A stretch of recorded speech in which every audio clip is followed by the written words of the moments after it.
Effective teaching practices for primary school students.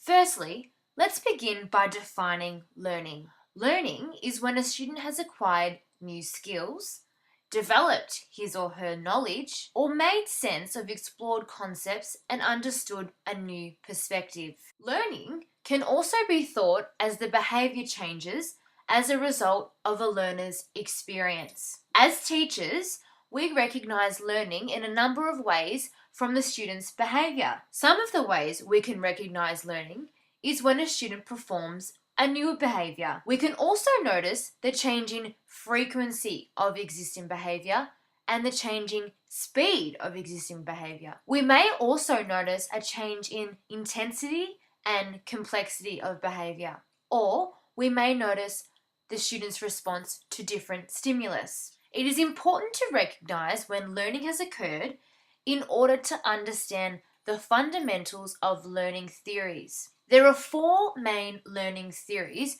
which explain how learning has occurred in a learner. These include the behaviourist theory, the cognitivist theory, the humanist theory, and the social and situational theory. Let's have a look at our first theory, being the behaviourist theory, which refers to learning or the change in behaviour by stimulus in the local environment.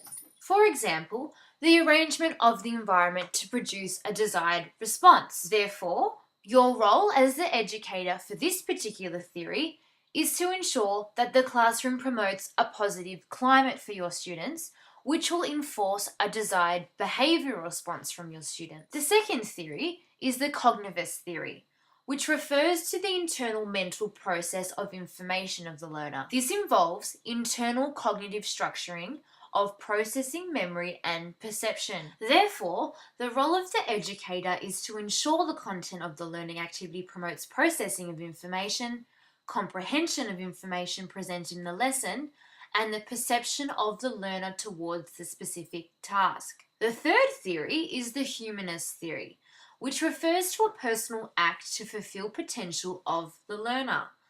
This includes adhering learning towards effective and cognitive needs. Once again, the role of the educator is to facilitate development of the whole person. The final theory is the social and situational theory, which is a theory that involves interaction and observation of social contexts. Learning is here a relationship between people and the environment. Your role as the educator for this theory is to establish communities of practice in which conversations and participation from the students can occur. Now that we have looked at the different learning theories, let's take a look at instructional variables and strategies that we can use in the classroom to ensure the effectiveness and efficiency of learning. The most effective strategies are attention and sustaining attention, meaningful learning and personalization, and finally, involvement. Let's start with attention. Attention refers to the active focus of the learner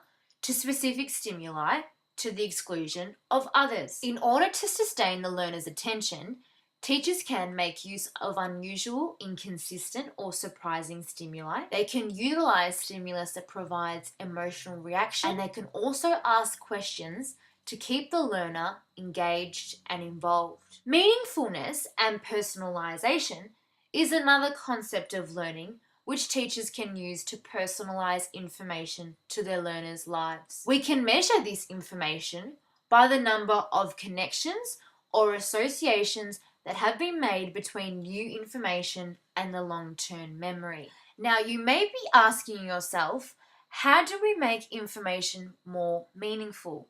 Well, there is a number of ways we can make information more meaningful. These include the use of analogies, talking to children about what it is they are learning about, and perhaps getting them to talk to the person next to them quietly about what it is they are learning. Or you may also like to use different modes of explanation.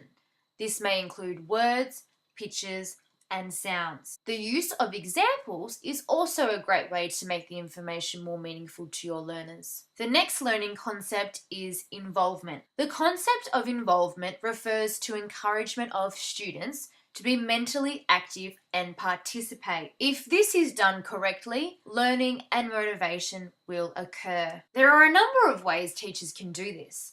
Teachers can use good questioning techniques, organise hands-on activities for students, create a class discussion, and provide feedback.